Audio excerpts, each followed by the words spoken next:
Hey, everybody. Welcome to Unearthed Evidence. I'm Jennifer Folk, And I'm Gina Nisanoff.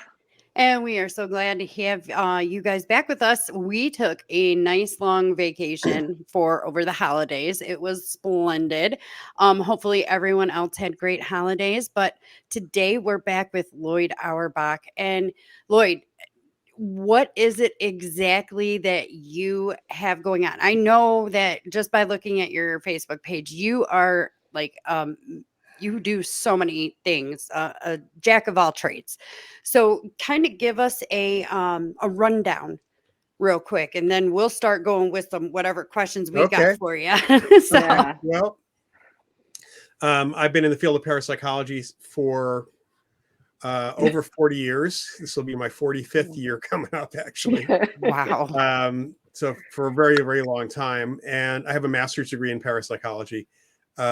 Started doing investigations actually when I actually started graduate school, which was almost 45 years ago.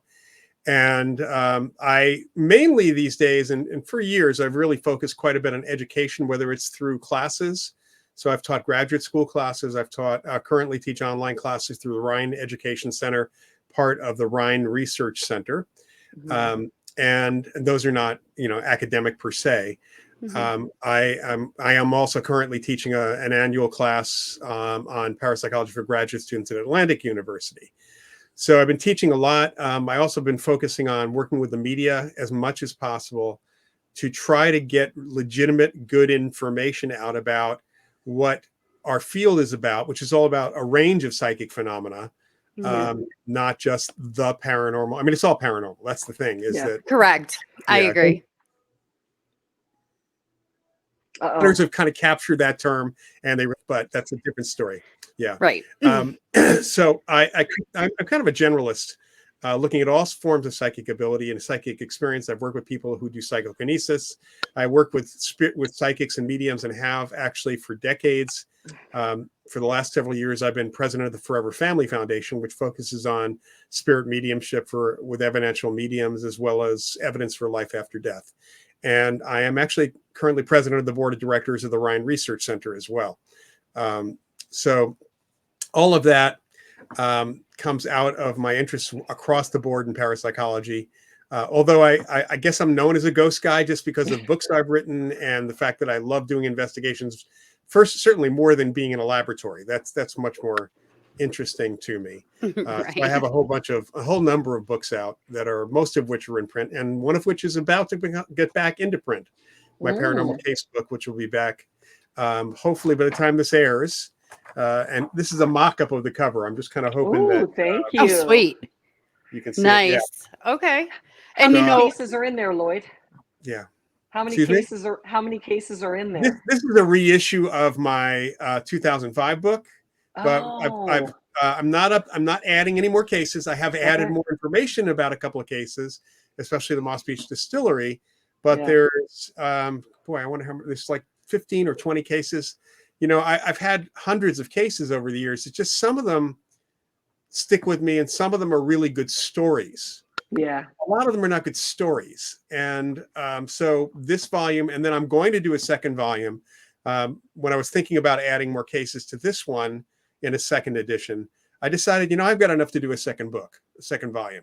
Yeah. So I'll do another volume with somewhere around 10 to 15 cases. Again, they gotta be good stories, though. Yeah.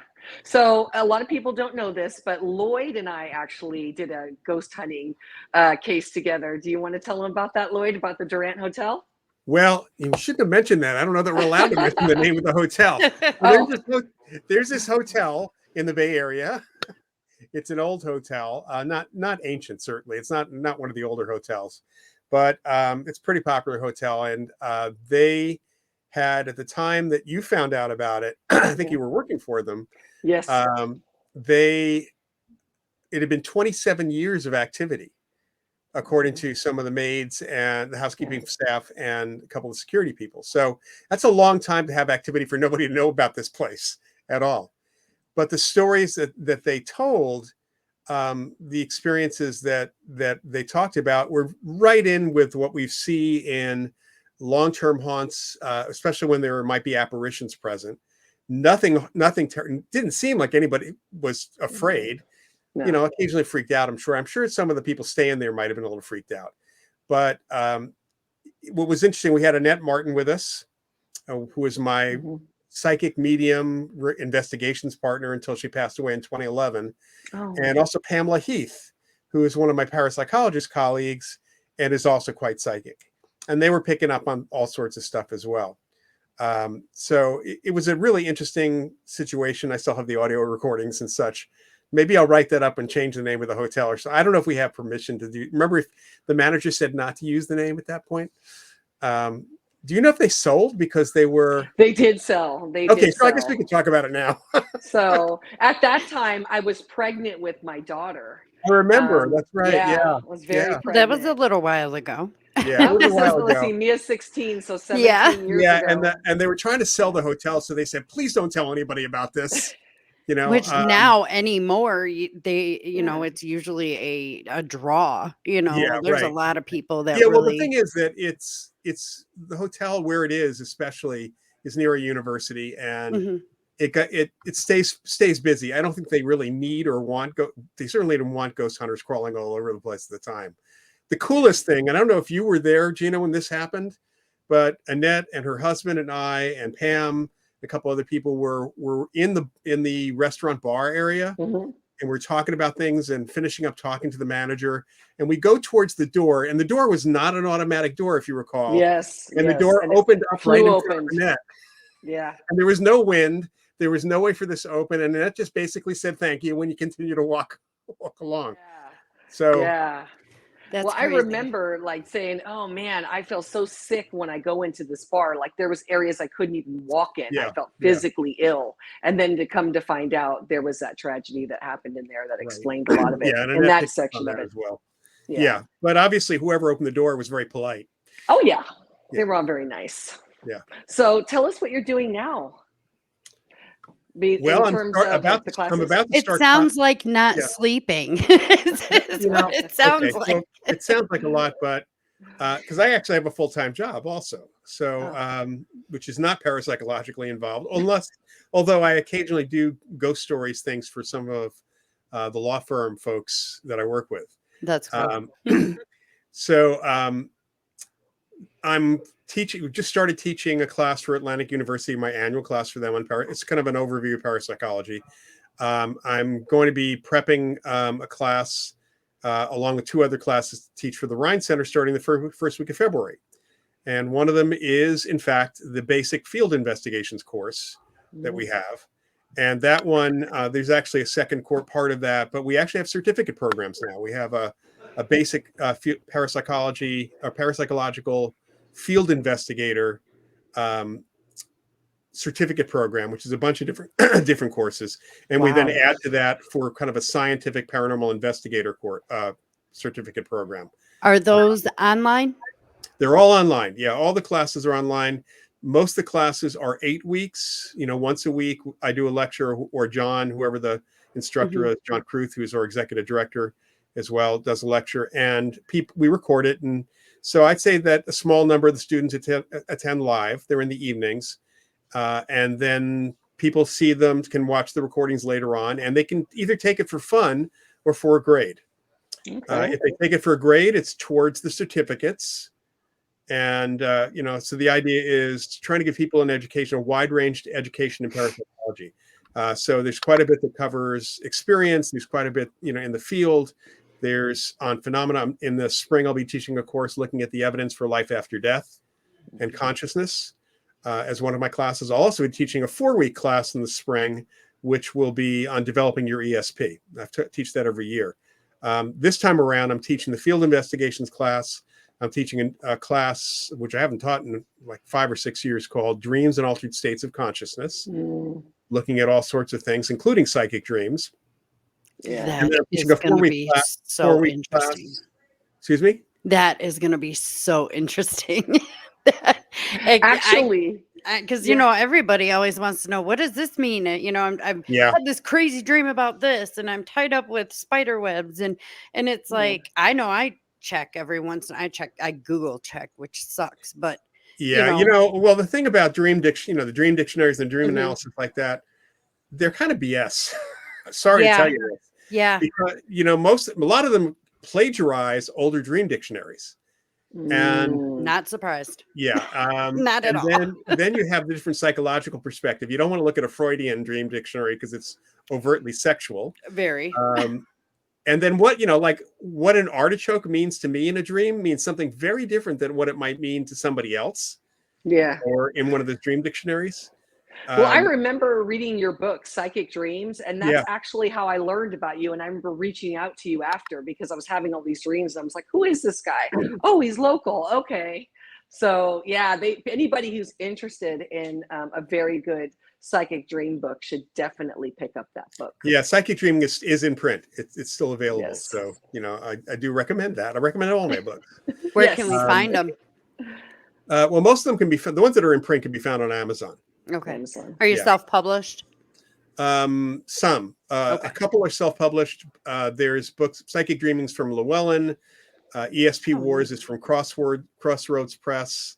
And then I got a couple of books from Ronin. So there are different publishers. And then I have a couple that I have brought back into print myself. Like the Paranormal Case book will come from me at this point. Either way, we can find them on Amazon, regardless of publishing house. So I should mention one other class that I'm teaching coming up in March, which is a 4-week class on technology and ghost hunting. Ooh, so that would be interesting. So what is your opinion on what are they? Are they SLR cameras? Yeah. SLS. I take it you don't like those. Well, okay, so here's the thing is the course and where I'm coming from here, we started using technology early on, or I should say tools, because not all things are electronic, right? Technology includes, technically, this letter opener is technology. It's a tool, right? Yeah. It's man-made stuff that does things. That's what technology is. And people in the field were using tape measures and levels and compasses and stuff like that back in the late 1800s. So most of it was to see if there was any change in the environment, like with a compass, or to measure things to see if there were any secret rooms, or if there was some weirdness about the floor. Because I certainly had a case where part of the house was off its foundation, and the fact that the floor was not exactly level and the windows and doors were not exactly 90 degrees caused people to actually feel nauseous. So there are non-electronic tools. When we get to the electronic age, Tony Cornell started using environmental sensors back in the 1960s in a setup, and he had vibration detectors, he had electronic thermometers. Nothing digital, because there was nothing digital at that time. He had electromagnetic field sensors, EMF sensors, things like that. And it was all to see what the environment is in a haunted place, especially what the environment is in a haunted place when someone has an experience. That's really important, because you can have unusual readings in a place, even with modern technology, in a place that has nobody's ever had a psychic experience or paranormal experience in, which would not indicate there's anything paranormal. So when we talk about things like the SLS camera, which is using the Connect bar of an Xbox, which is notorious for false hits, by the way. If somebody's a gamer and they're playing and there's a couch in the background, that's a person. If there's a chair, it's a person. Certain shapes automatically get translated into people, even in the Xbox. And that is absolutely the case in the SLS camera. Couple that with the issue of we really don't know, because the designer, the programmer hasn't told us what is happening with the data. You don't really know if it's actually just simply, as we say in artificial intelligence these days, hallucinating stick figures. Huh. So this is very interesting. I implore anybody who is interested in any of this to take your class, any of these classes. The thing is, what it really starts with, and this is where the TV shows have fallen down. It all starts with us. So much of the TV stuff is focused on technology. And some of the shows completely like say, we dismiss anything the witnesses have said. That's all anecdotal evidence. Well, the problem is that the reason anybody thinks the place is haunted is anecdotal evidence. Yeah. 100%. So discard anecdotal evidence. If you discard the witnesses, you might as well not do the investigation because there's no evidence whatsoever that the place is haunted. So we're dealing with human experience. It's our experience that tells us the place has a ghost or has an experience, is haunted, or something else is going on. So we start with humans, and then you can add these other devices to see if a person is having an experience. Is the environment somehow different than it was when a person is not having the experience? You can't use them to detect ghosts. There is no such thing as a ghost detector at all. And that's mainly because we have no idea what we're trying to detect. That's the problem. You know, it's like we got an FM radio, but we have no idea that there's also an AM band out there, and we're trying to detect AM radio.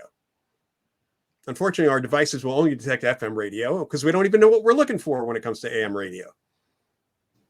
It makes sense. I know exactly what you're saying right there. Yeah. I really appreciate stuff like that. And so where can people go for your classes to find your classes? So the classes are currently listed on the Rhine Education Center site, and it's Rhine, RHINE-EDU, so 2 E's in a row, rhineedu.org. Or you can go to Rhine, RHINE.org, and click on the education tab. The Rhine Research Center is the nation's longest running parapsychology laboratory. It started in the mid-1930s at Duke University as the Duke Parapsychology Lab and moved off campus when J.B. Rhine retired in 1965. And then it was renamed the Rhine Research Center, I think, back around 1990. We've been teaching classes there since, I think, about 2013, 2014. Wow. We have a wide range of classes. I'll make sure that we get that posted up for anybody who misses it and doesn't have a pen at the moment. We'll get it posted up on our Facebook page and stuff like that for everybody. Yeah, there's other interesting classes. There's one class, actually, if I had time, I would take myself. It's on art and psychic experience that someone's teaching, which sounds really interesting. So, and then John Kruth is teaching a course on energy healing and psychokinesis. Yeah. So Loyd, I have a question. So I noticed, over the years, where before there was just Sylvia Brown and there was, Annette Martin, there was a few other just key people in different states. Now we've got everybody ghost hunting. They're doing, they're taking it upon themselves. What do you attribute to the acceptance of psychic and paranormal experiences now in our society, which I think is wonderful because we don't have to hide anymore. Yeah, there have always been psychics, maybe not famous psychics out there, but there've always been psychics. And I think that actually even before the ghost hunting craze got started, because of John Edwards' show around the year 2000, Crossing Over, the acceptance of spirit mediumship, that became mainstream. And so there are a lot more mediums out there, many of whom are phonies, still are phonies out there, but there are a lot of good mediums out there.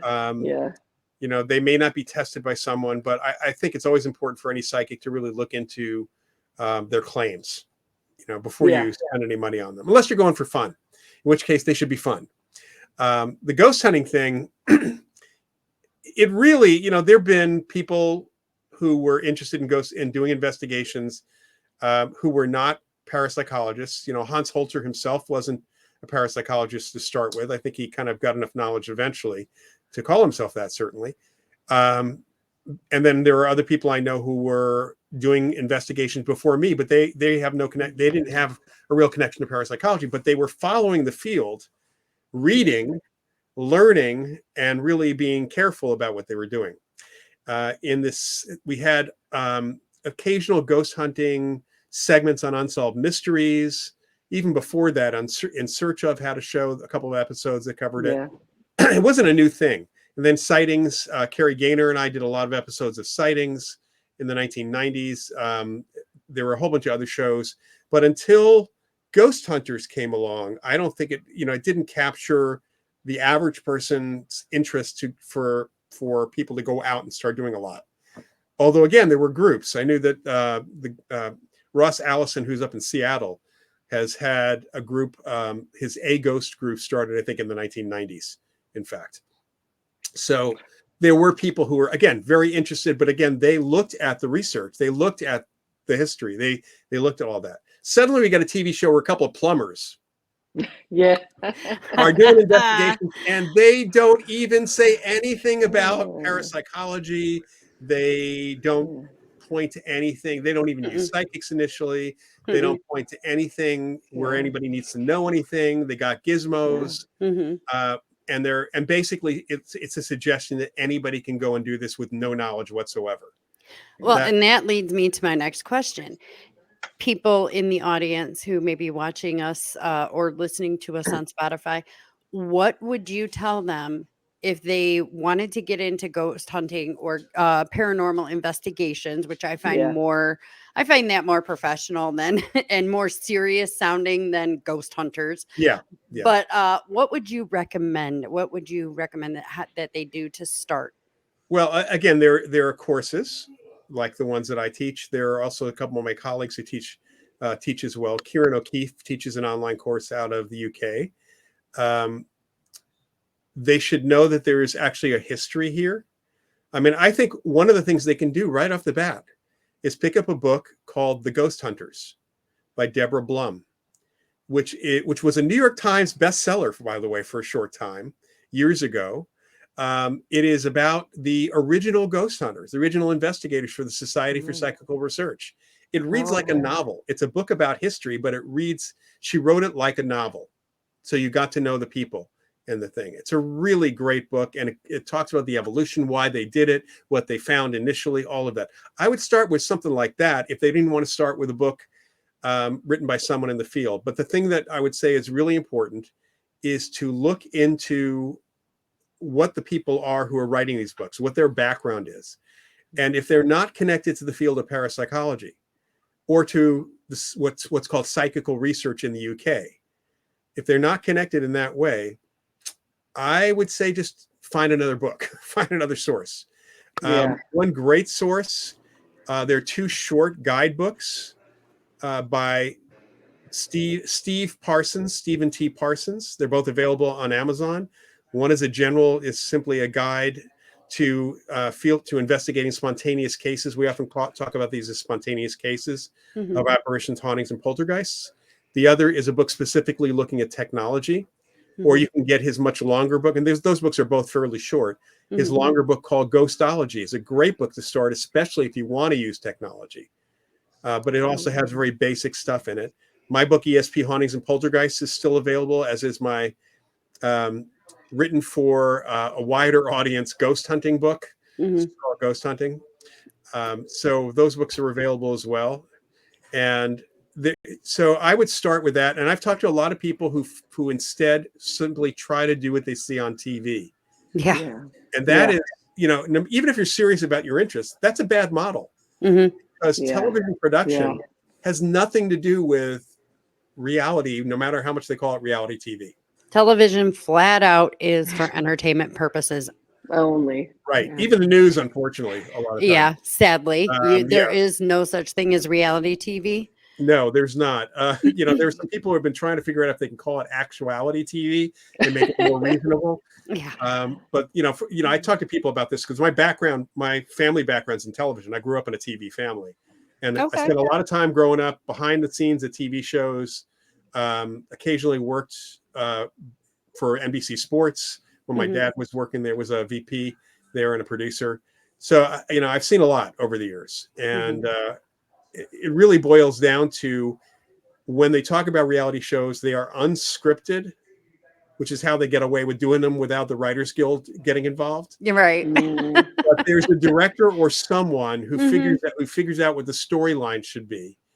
And that storyline may not even emerge until after the show is shot. And then they go and edit it the way they want. So it doesn't necessarily resemble what actually happened. I talk to people about this when I've done some of these shows, even the ones that were not called reality shows, just the segments on things like In Search of and even Sightings. Loyd, can you walk in slower into the room again? When you come back in, walk in again, but walk in slower and stop and look over in the corner where the people were talking about seeing something. And what you said before was perfect. But can you shorten that a little bit?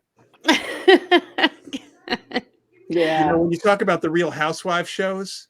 Oh my gosh, it sounds like you could write a book about that too. Yeah, probably. The fights that they might have on those, they probably did occur, but probably not as bad as what you see Not on as TV. vicious. Yeah, not as vicious. And probably the director said, "Can we redo that?" And this time, Spit a little. Get nasty. It's just pull some hair. Pull some hair. Yeah, exactly.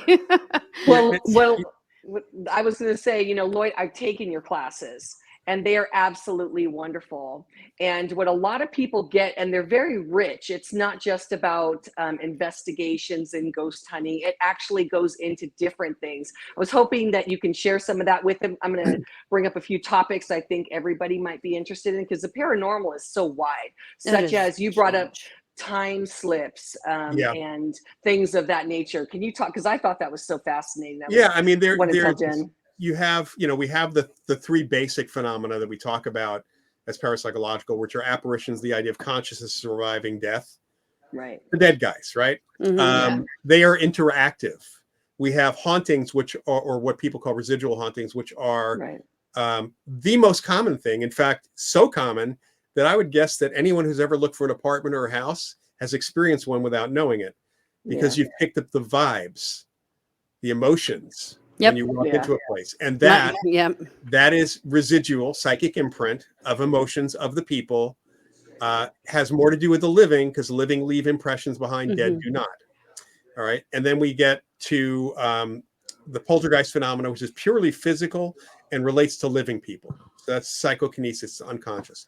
But then, there are these situations where they seem like they could be hauntings, and maybe even could be almost apparitional, but they seem to be very physical in nature, where people have called them often time slips. And there's questions about, this is not a parapsychology thing, which is really interesting. It just seems like it is, because it could be interpreted as a haunting. It's really a physics thing when it comes right down to it. Quantum physics? No, not quantum, because it's big. Oh, okay. Good Lord. I mean, it might involve quantum physics, but it's big. So for example, my one of the folks I worked with for several years in the 90s was named Martin Caden, who was a science and science fiction writer and an aviation consultant. He was an aviation expert. He was a consultant to NASA. He was all right, but he also could do brain. He was a big brain. He could, and pretty cool guy. He could do psychokinesis also. He could move things. Sweet. Yeah, he was very cool. But he had been doing research on time slips, and he told me about a couple of stories they have. In fact, I have a report on a minor time slip between an island in the Pacific and so an atomic clock on an army base, and an atomic clock in DC, where the clocks went out of sync. In fact, everybody's watches went out of sync too on the island. Like somehow it skipped several minutes, just a few minutes. So that's one. There was one where a plane was apparently what was reported to Marty, and he investigated the claim, came through the FAA, somebody who knew at the FAA, a plane coming into National Airport, Reagan Airport in DC, I think it was back in the 70s, disappeared off radar, which is not unusual coming in at night, because once it gets below a certain level, it's gone. Yeah, but it disappeared a little too high. And they thought it had gone off the runway, so they scrambled a bunch of emergency vehicles to the runway that they were directing the flight to. Thought maybe it came in off the runway. And then as they were coming over to the runway, the plane reappeared above them and then landed. And everybody, they brought it over to another hangar, had everybody come off the plane. They checked the time. Everybody's watches were 10 minutes off. Like the people on the plane, a couple of them apparently told the authorities that they were looking out the window as they were landing, and they were seeing the runway, and all of a sudden there's fire trucks on the runway. They showed up. So as far as the people on the plane were concerned, nothing happened. That reminds me of that show Manifest. I don't Yeah. know if you've ever seen that. Yeah. That reminds me of that show Manifest. I was like, I wondered if that's what they Yeah. meant by time slip. So Yeah. So that's a time weird. slip, a time slip is that, you know, the thing is this is from a physics perspective. There are a lot of different theories of time. Mhm. There's even a book I have called The End of Time, where the physicist says there's no such thing as time. It's all our perception, and you know, we're the ones who make that up.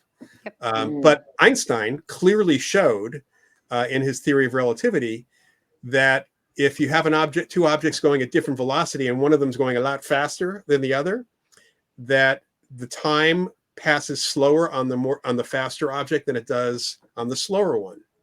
And this has been proven in experiment. Yeah. That's called time dilation. It's been proven with supersonic aircraft, and again, atomic clocks going to a millionth of a second. So you don't have much, but that's not a time slip, but that's kind of shows that time is kind of changeable. It's fluid. Gravity, you know, if you go to the top of Mount Kilimanjaro, which is apparently the furthest point from the center of the earth, it's not the tallest mountain from sea level, but it's the tallest from the center of the earth, that time passes a little bit differently than it does on the ground. Yeah, I believe it's slower. Yeah. I've seen something about that where they did the time thing where they left a clock, an atomic clock on the ground, and then they went up to the top of a mountain. I saw that one. I loved it. I was like, oh my God, it's true. Time is relative.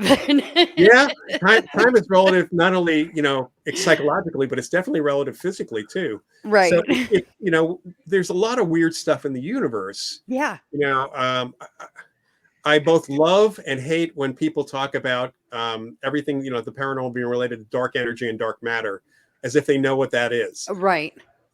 Our scientists still don't even know what it is. And actually, I sat and heard Saul Perlmutter, who won the Nobel Prize, along with a couple other guys, for the experiments that they did, which determined something about the universe, the rate of expansion of the universe speeding up. That's where dark energy came from, and the idea of dark matter. And I was at a press conference when he was talking about that, because he had just gotten the Nobel Prize. And one of the reporters said, "So what is dark energy?" And he kind of smiled a little bit and he said, "We don't know. It's called dark energy because we're in the dark. We're not sure." Yeah. Well, the other favorite topic that a lot of people are talking about, you probably heard it, and I know hopefully you can stand on it for us, is portals. Can you elaborate? Because, you know, there's been a lot of talk about portals thanks to David Polias, because he believes it has something to do with crystals and a lot of geo stuff in the rocks. And I wanted to get your perspective on that. Okay. First of all, you know, I love your face. Yeah, you're like, just there's like portals, there's portals, and there's vortexes. Okay. So we're going to talk about portals, or we're going to talk about vortexes. Well, give us kind of a little synopsis on both. Right. Just because some people don't know the difference. Sure. So I'm not quite sure I know the difference, other than to say that a tornado is a vortex and a doorway is a portal. So, okay. So a lot of people, you know, in the New Age world will often talk about a haunted place or a place where apparitions are as having a portal to the other side. Except that what we have found in general, and this is even from mediums themselves, is that if you're in a place where there's an apparition, a ghost, right? That's typically somebody who hasn't gone on to the other side. They haven't come into that place through a portal unless they came in through the door, which they may very well have done. The ones who the mediums talk to on the other side are projecting themselves back. No portal necessary. There's no need for a portal unless there somehow is something coming in from another parallel universe, dimensional world, or something like that. And we haven't, you know, I remember reading one of the big ghost hunting groups that was on the internet years ago. They had a newsletter, and the person who was writing on that, who started the organization, this was going out to thousands of people. He made the statement that parallel universes have been proven. And it's like, Yeah, by who? DC Comics, yes. Marvel, yeah, sure. Yeah. But yeah, not by physics. There's mathematics that suggest it. There are theories about the multiverse, but none of that's been proven. They're theories. Yeah, they're theories or even hypotheses. Sometimes questions we can't even come up with an experiment for. Right. We haven't been able to figure out how to test this. I'm writing a sci-fi book based on the multi-world, the many worlds theory, and I'm trying to understand the quantum physics and, because they just found that you can have the same particle in two separate places. Oh yeah, within, sure. just a couple of inches of each other, right? So I've found that, and I'm trying to work that in somehow where I sound like I know what I'm talking about, but that's really hard because quantum physics in general is difficult. For someone who's not science minded. Look, I graduated high school. I went into criminal justice. I'm not a science genius. Or there's a graphic version, graphic science series called Introducing, and I believe there's one called Introducing Time, which is really cool. It's all artwork and it's like a comic book. Oh, nice. And there's one called Introducing Quantum Physics. So you should pick that up. And might be something I need to look into. Yeah, and you might want to pick up something, like there's a couple of books by science popularists on parallel universes as well. Yeah, but, I need like a quantum physics for dummies or many worlds theory for dummies. They exist. Yeah, I know they have to. Yeah. Yeah, the whole portal thing though, and I hear people using the word and they don't know what they're talking about. In other words, they don't define. This is pretty common in the New Age world too. If somebody uses a word because it sounds cool. I met somebody back in the 80s at the Whole Life Expo who was selling a quantum healing device. No, excuse me, a tachyon healing device. What's that? Okay, well, I happen to know what a tachyon is. Well, that's cool. Thanks to comic books and science fiction. So I walked up to the guy. I saw the sign. I walked and said, "What does this do?" It uses tachyons to speed up the healing process. I said, "Really? Do you have a Nobel Prize?" He says, "What are you talking about?" I said, "Does the designer have a Nobel Prize?" He said, "What are you talking about?" I said, "A tachyon is a hypothetical particle that travels at the lowest speed, the speed of light. It only travels faster than the speed of light. So if you have a device that's using tachyons, you need a Nobel Prize." How's come NASA isn't pounding your door down? It's like if we had, it's like, this is ridiculous.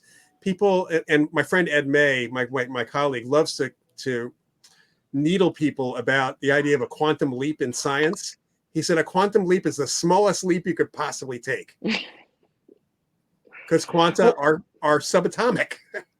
They're super what tiny. about the Philadelphia experiment where the people? I haven't read too much about that, but Martin Caden actually and I talked about it. He had done some research on that. He was in Army intelligence for a while, and he said that they were trying to use a very souped up electromagnetic field to see if they could make the ship invisible, invisible to radar, invisible in general. And he said it completely screwed up some of the brains of a number of the people on the ship. I seen the movie. Wow. Well, it wasn't like that. It wasn't nothing like it. Wow. But it did have an effect on people that cause illness and other things. There have been a couple of experimental aircraft that the Air Force has attempted to use that had problems. The pilots had problems because of what was being done. There was one that was exposed by Popular Science back in the early 90s called the Aurora Project. And they were using an ion drive. This is like something out of science fiction. Ion energy to fly the plane. And it was fairly stealth worthy. You could barely see it because of the way the waves were coming off the thing. It looked like a heat disturbance as it was flying, but apparently it screwed up the pilots' brains, their mental health. Oh boy! Affected them so they stopped flying it. But that was one of the things that came out of Area 51. Yeah, aliens were never there. It was all the original aliens were from. I actually met a guy from Lockheed years ago who occasionally spent time there. He was a contractor for Lockheed and would spend time at design. And I said, so we were at a rock concert. And I said to him, so aliens at Area 51? He said, No. kinda. I said, what do you mean? He said, they're trying to develop aircraft that fly like the reports of what the people say with UFOs. So they're trying to duplicate what the movements are and the flight pattern, flight ability of what people report, just like you would try to duplicate things in science fiction. Right. So Reverse engineering. Inspired by UFOs, but not with an actual, not reverse engineering anything. Well, I mean, honestly, if you think about it, just kind of going off the whole, this is still even kind of, you can tie into paranormal, because everything is pretty much, it all starts with stuff we don't know. Well, yeah. I mean, in that sense, yes. But, when we talk about, I just had this discussion with one of my students, asking why we don't study UFOs and astrology. And it's like, just because things are unexplained does not mean parapsychology is not the science of the unexplained. Parapsychology is a study of consciousness and how it connects with the world around us and may exist without the body. That's the simplest way I can put it. So wow. ESP is extrasensory perception, is not a sixth sense. It is, because a sense is defined as having a biological structure in the body. Okay. And there doesn't seem to be one. It's an ability of consciousness to get information, our minds to get information. Psychokinesis, mind over matter, is the ability of the mind to directly affect things. Again, it's not about the physical body so much as what's in the physical body, the head.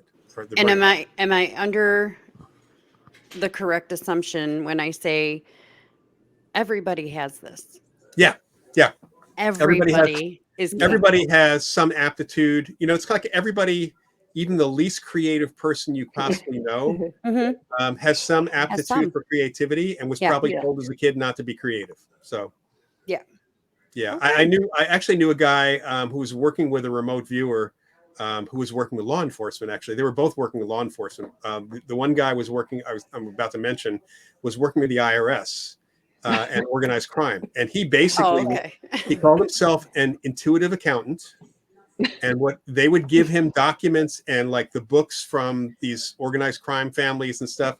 And he would flip through them really fast and stop when his innate ability said, there's something wrong here. He would be able to pinpoint all this stuff, which then the IRS investigators can go use to see if they could find out what was really going on. We had a whole talk about creativity. He was creative with numbers. He just was not creative with anything else. So, right. We have experiment studies that show that creativity is directly tied to ESP. And because really creative people let stuff flow through. Yeah. And the reason why we as human beings have a hard time being psychic, except spontaneously, is because we second guess everything. We need to label it. And frankly, ESP is not perfect. It doesn't give you a perfect picture of things. So somebody saying, I want the lottery numbers for tomorrow. It's like, okay, maybe I can get 3 numbers, but everything else is fuzzy at this point. I can't. And it's kind of like the weather. You can't predict the weather accurately. Nobody's been able to really predict the weather accurately. You can do it 2 hours ahead of time, but for 2 weeks, forget about it. They can't even do it the day of. I'm sorry. At least not out here. Not out here. Look, you either have rain or you have sun, and they screw it up every time. Right. Just saying. Because there are other influences that affect that future.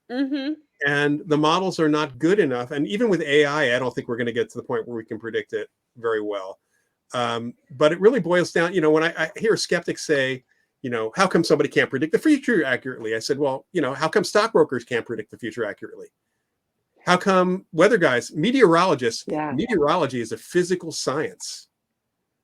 Why can't that predict that's the science of predicting the weather, and they can't predict the weather. Yeah, no, not at all. And my thing with, getting every prediction correct, it's not human. You have people who make decisions, and no matter, human behavior is so wonky. People will just do things, whether you think somebody, and then how many people are on TV like, well, I thought I knew this guy. I didn't know he had his mother tied up in the basement for the last 2 weeks. you think you know people. Human Right. behavior is too spontaneous. There's no way that you can get an Because accurate we person. also react to various new stimuli. So maybe you can Yes. predict my behavior, but what if I'm in a situation which is different or new? You could not predict my behavior in that because I could not predict my behavior in that. Well, also, what if it, let's not forget the hormones that run through our body Right. and the adrenaline Yeah. and the chemicals and what's going on up here and what we ingested that day to affect all of that. There's just, Right. like you said, there's way too many variables. Yeah. So I think that there's all this other stuff that's unexplained. I mean, the UFO stuff. It's interesting, but it's also too much for us to study. Mm-hmm. Why don't we Yeah. study that? I say, okay, maybe there's somebody in parapsychology who's doing that on the side because they're interested in it, but we have enough to study just with this stuff, the psychic phenomena that we're dealing with. And I had an argument with someone. So, well, Bigfoot could be a psychic projection. I said, well, let's look at that. If we can get some evidence that Bigfoot's not a physical entity, because if Bigfoot is a physical entity, then it would fall into either anthropology or zoology, right? Unless Bigfoot is psychic, and then we need the Bigfoot to work with to experiment and determine whether Bigfoot is actually psychic. The same thing with UFOs. It's like maybe UFO. I mean, Carl Jung talked about UFOs, some UFOs as possibly being psychic projections, and that is possible. I know Jalen Hynek talked about that as well. But trying to figure out how to work that out in any given circumstance, especially if they're taking a picture of it, taking a picture of it, it's not a psychic projection, most likely. So we really, and then if, what about the ETs? It's like, well, bring me an ET and we'll see if he's telepathic. Yeah. That is what they say about the Greys all the time too, is that they're telepathic. So But maybe that's they an are, assumption. How do we can study the How do we people who know? had those experiences and see if they have other telepathic experiences. Mm-hmm. We're very well, but usually that's not the case. Right.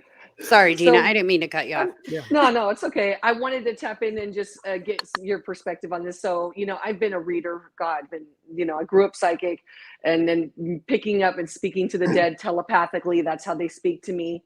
Right. But and you and I talked years and years about this, and I use my cards to start my engine because I tend to be more right-brained, and then I was picking up information from my environment and people, and it's just too much noise. But I know the more you use it, the better you get. And I personally, and I wanted to see what you agree with this. So when I read for people, I don't want any information from them. Whatever they want me to call them, that's all I want. I don't need nothing else. And then I tap in, and then I get whatever I get. And then whoever shows up is whoever shows up. And that includes animals. But I never promise, I can speak to Uncle so-and-so, or I'm picking up Grandma so-and-so. I never promise. For somebody who's looking for a legitimate person, and if they don't come to me, I tell them, do your due diligence, do your homework. But if you've got to give them information, they're not genuine. Would that be the same advice that you would give somebody? Yeah, I would say that. We have been testing mediums through the Forever Family Foundation. Right. So we have verified, evidential mediums, and people looking for someone besides you, Gina. They can go to the foreverfamilyfoundation.org website and look there. They can also go to windbridge.org. That's right in Tucson. And Okay. Julie Beischel has 19 research certified mediums who can do mediumship under the most controlled experimental conditions, but also do readings for people in general. So, and when I say they do them on most controlled, the sitter is not there with them. Yeah. The only information they're given is a first name of someone who has already been told by the sitter mentally to contact this medium. Because what you mentioned about not being able to dial a spirit is absolutely true.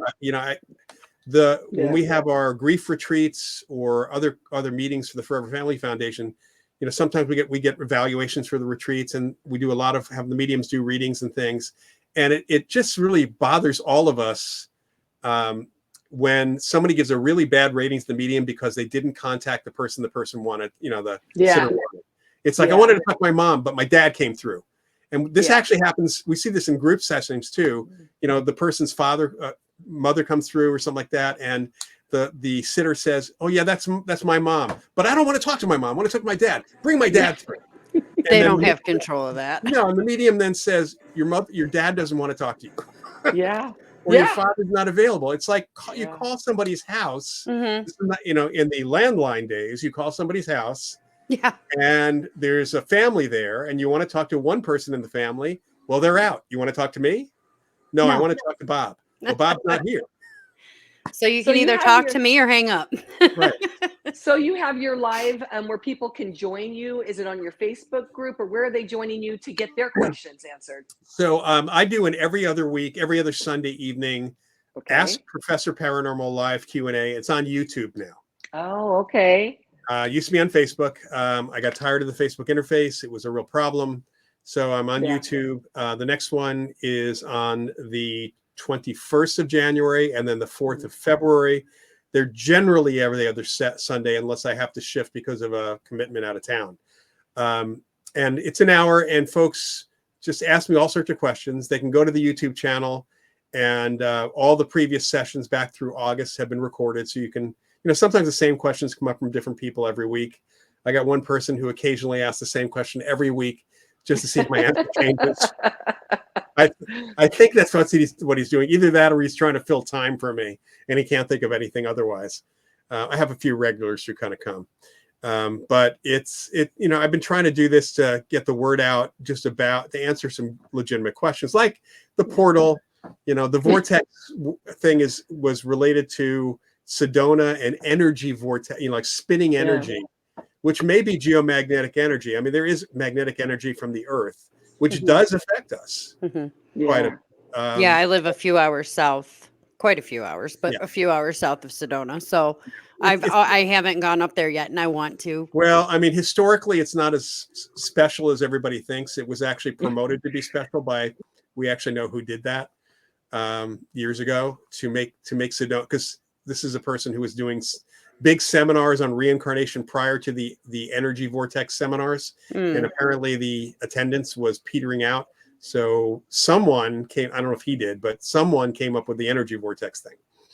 Yeah. Oh, well, they have a whole, from what I understand, it'd be like heaven for me because I love all the crystals and stuff like that. Yeah, I mean, I'm sorry, I did some research outside of Sedona with some Korean company group.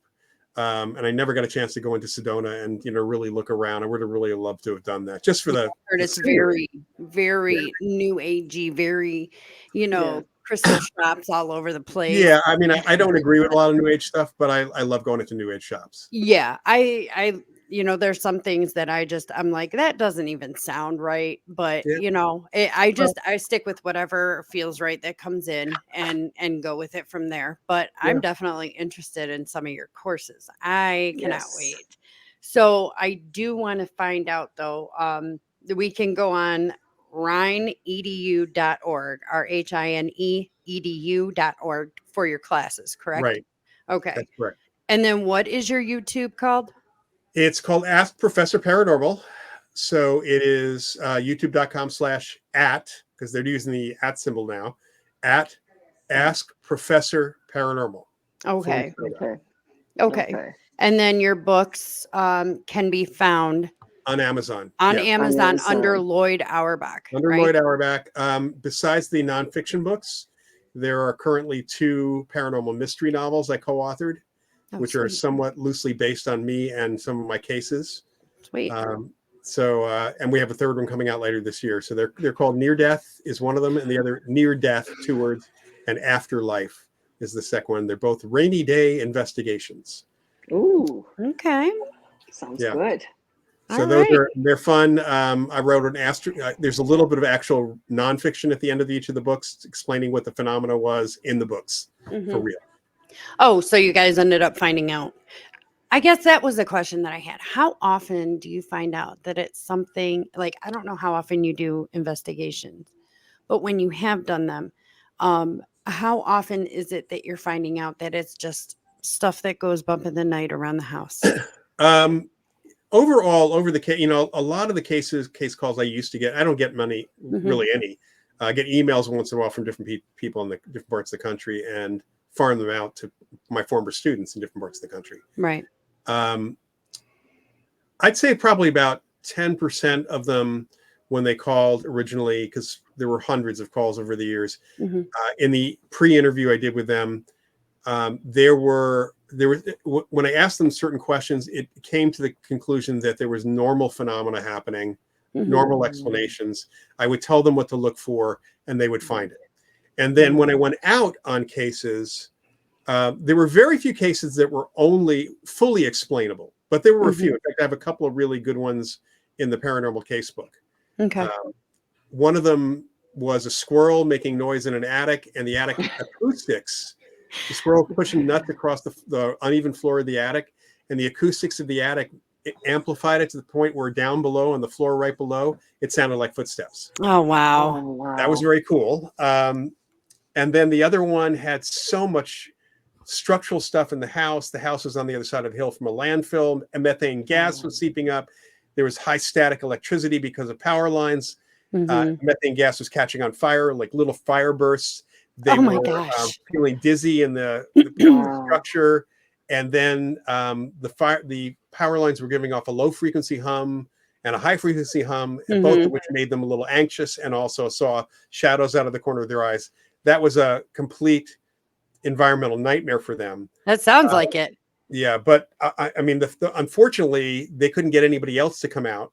They thought it was paranormal, and I completely understood why they did, because who would ever think to look for the things we ended up looking for? Right. How often have you come across where it's an actual demonic entity? None. Zero. Thank you. No, It drives me insane when all those shows are like, oh, it's demonic and demonic writings and blah blah blah. Yeah, most of the shows are they're pumping up the volume, so to speak. It's entertainment, but in almost all of my actual paranormal cases where there was some activity, there was some other stuff that people thought was part of that were explainable. That was totally explainable. So I mean, it's pretty normal in the best of cases to have people be freaked out enough to think that picture that fell off the wall just simply because the plaster something gave way. Yeah. Was paranormal. You got to look for explanation for every item, not just the whole case. But the demon thing, I have run into cases where the so-called ghost was an a-hole or a living one. Yeah, not a living one, but was one when he was alive, or she, and he continued to be that way afterwards. And wow. But I would not call that demonic, even though they thought it was demonic. I have had a couple cases where some real jerks.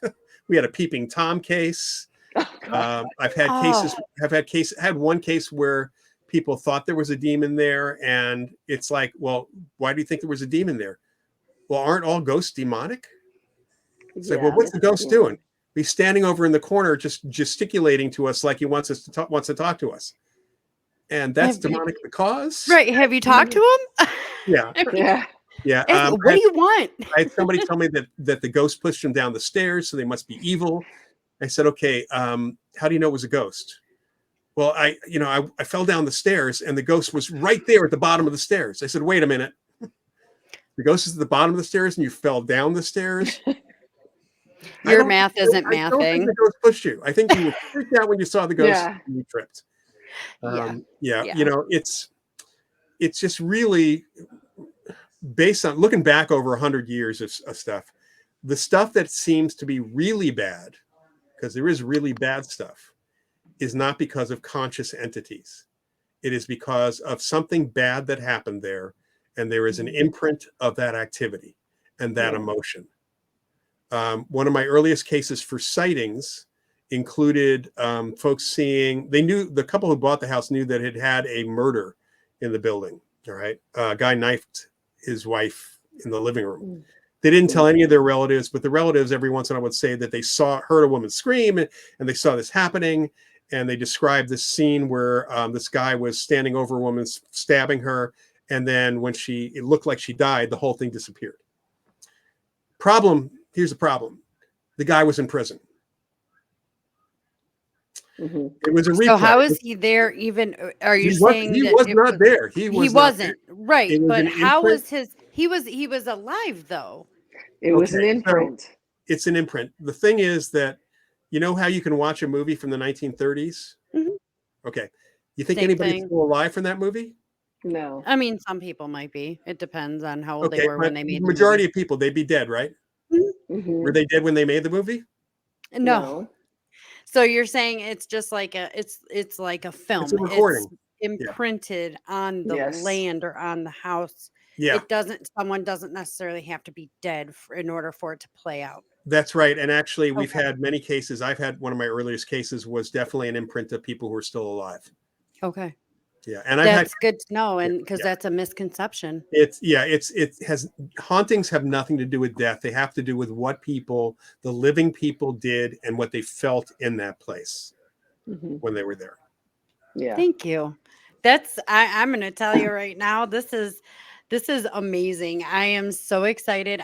I really would like to have you come back at some point. Sure. Yeah. But you have this man has Ask Professor Paranormal on YouTube. He's, part of the Rhine Research Center, teaches classes there. You're president there as well. President of the board. Yeah. President of the board, sorry. And then, you're an author. You have books out on Amazon. You guys need to go check this man out. Yes. Definitely, if you're interested, I'm going to put up a link for the Rhine Research Center so that we Thank you. can make sure that anybody who wants information, they can get correct information. That's the important part. Mhm. Anybody can spew out any garbage that they want Yeah. to. The importance is it needs to be correct. So, Yeah. Yeah. And what I'll say here is about the ghost hunting stuff is Mhm. just ask questions and keep asking. Mhm. I actually Yeah. don't mind if people ask about my background, if they want me to verify stuff. I would prefer they did that than just assume that because I claim to be an authority on the subject, that I am. Just because I claim. right, Yeah. right. Yeah. Well, we appreciate you coming and talking Yes. to us. Thank you so, so much. It means Thank the world you. to us, honestly. And Yes. Sure. I cannot wait to talk to you again. But for this episode of Unearthed Evidence, I'm Jen, And I'm Gina. and I wish you we good are night. going to say adieu. Thank you so much. And Thank you, Loyd. everybody enjoy their night. Okay. Bye-bye.